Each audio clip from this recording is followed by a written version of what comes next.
Началникот на Генералштабот на АРМ ќе присуствува на состанокот кој го организира францускиот председател Макрон следната недела во Париз. На овој состанок предвидено е да се разговара за зајакнување на одбраната на европските земји, по се заострените односи помеѓу САД и Европската унија, но и разговори за ставање крај на војната во Украина. АРМ денеска ја доби поканата.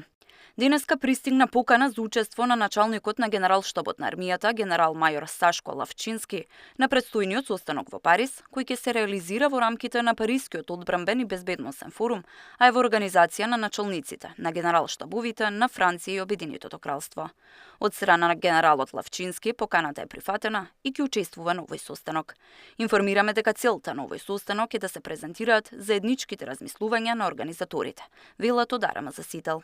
Предходно министерот за одбрана Владо Мисајловски за Сител кажа дека Македонија нема да испраќа македонски војници во Украина, откако Макрон најави дека ќе се сретне со воени представници на оние земји кои се подготвени да испратат мировни сили на украинско тло, кои ќе бидат распоредени откако ќе престанат борбите. Тамара Дичевска, Сител телевизија.